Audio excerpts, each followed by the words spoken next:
the priest accidentally discovered when his hands touched the sun. His hands smoked like they were on fire, so he cut his palm with a crucifix and secretly poured the blood into the wine, and then he put the wine in a chalice and gave it to his followers every day. Over time, the grandmother, who had trouble walking, became a beautiful young woman. The girl who had been in a wheelchair for more than 10 years miraculously regained her ability to walk, but the priest would never have imagined. Sarah, the teacher, was already pregnant. When she came for her regular prenatal checkup, she found that the baby in her belly suddenly disappeared. The doctor thought Sarah might have had an accidental miscarriage, but Sarah's baby was already 6 months old. If it was an accidental miscarriage, how could she not notice it at all? The doctor was puzzled. So, Sarah rushed to a well-equipped hospital. After a thorough prenatal checkup, not only did they not find the cause of her miscarriage, the doctor didn't even believe she was pregnant.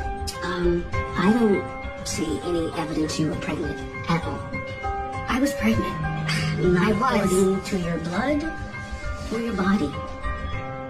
I was wondering if perhaps we could arrange for you to speak with someone in our psych department. Was it all just a hallucination? From then on, Sarah fell into a deep state of self-doubt. At the same time, a man in recovery walks into a supermarket. He finally restrains his desire. He turned around and left the supermarket. He went to the priest's house for counseling. What he didn't expect was, not long ago, the priest, who came back from the dead after eating rat poison because of his craving for blood, has reached the point of insanity. He smelled human blood on him. I lost control of myself and hugged him. He wouldn't let go. Until now, the bearded man realized something was wrong.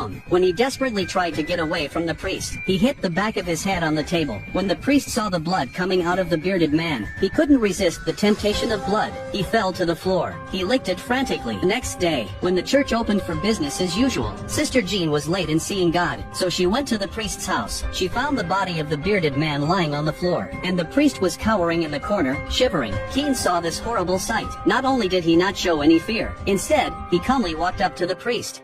I don't know why. I don't know why. Hush.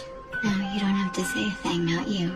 Not to me. I've got to get you cleaned up. Get you to the church. Here's the thing. Okay. Lord.